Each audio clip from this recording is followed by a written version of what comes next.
Welcome back to Dukascopy TV. Joining me to discuss what makes a country an attractive business hub and market player is Cluytens, a marketing strategist in the financial services.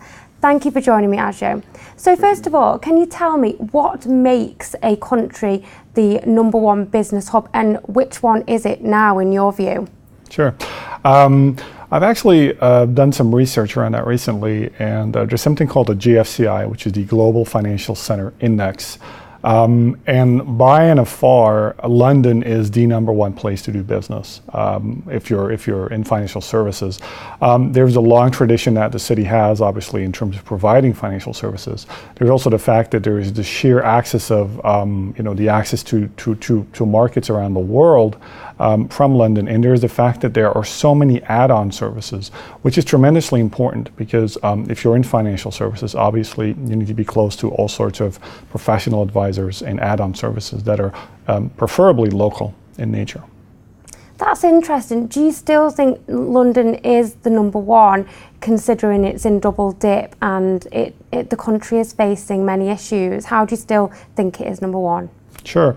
I think there may be I think if we look at the financial hub that is London, we're really talking about the city, which is a relatively small part, obviously, of the country at large. And again, I think that the city itself has a tremendous track record of providing those types of services, and still has, I'd say, quite a strong reputation on the international financial scene. And where do you think Geneva ranks in terms of being a business hub? Where do you think it stands right now? Well, interestingly, in the period 2008 to 2011, Geneva and Zurich, actually, Switzerland as a whole, dropped a few places in the index. I think from about maybe 6 or 7, dropped 2 to 3 places.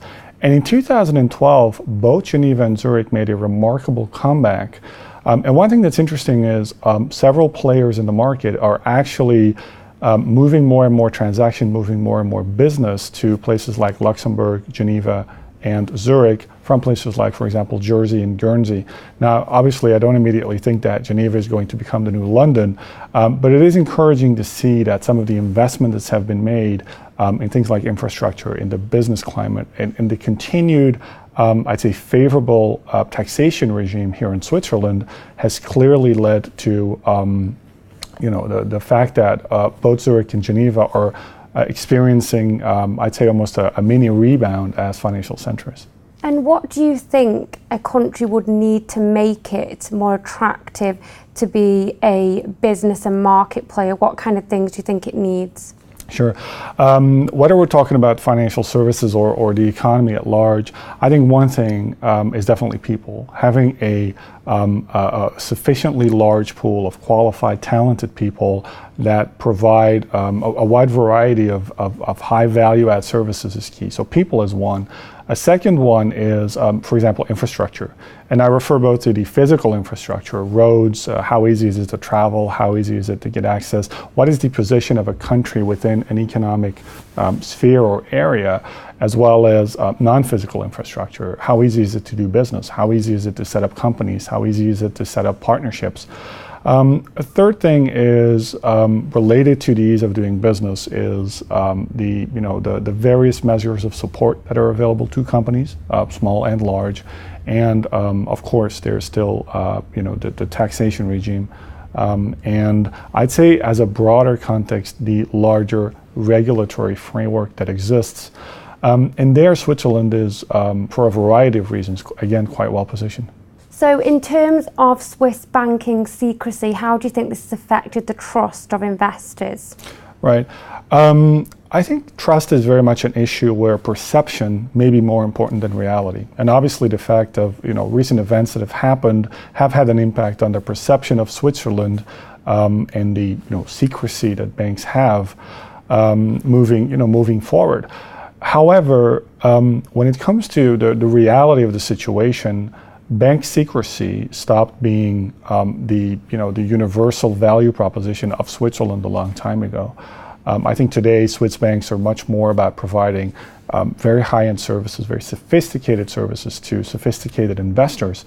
and pretty much everyone I talk to, whether they are CEOs or bankers or people that are working in asset management, they all tell me that they have one eye firmly fixed on the future. With regards to banking scandals, which have been more recent, such as a LIBOR scandal, and there have been many banking scandals before that, how do you think this would affect the trust that they had in their banks and how they may feel now in future, especially in terms of investors? Well, clearly anything that is seen as in some way not in the best interest of the consumer or the investor will have an impact on reputation, will have an impact on trust.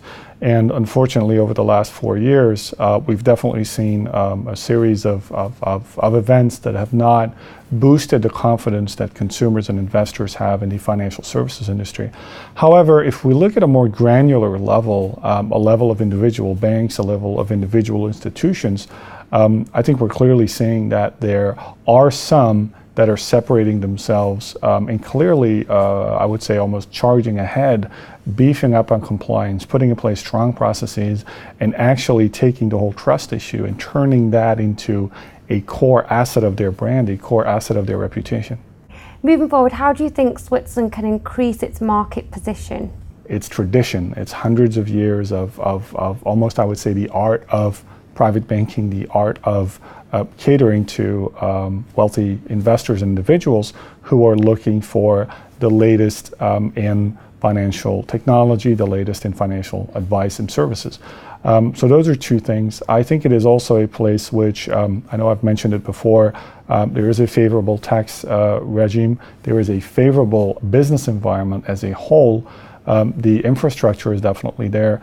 And I do know that perhaps government and regulatory agencies are acutely aware of the short-term need to continue to support industries like, for example, financial services, but also the long-term perspective and the types of measures that they need to put in place in order to make sure that the future is guaranteed not just tomorrow, but 10 years from now, 50 years from now, 100 years from now. So there is that long-term perspective. Well, thanks so much for joining me today, and thanks for your insights. Well, that's all we've got time for right now, but stay tuned to Dukascopy TV for more updates and interviews. For now, though, goodbye.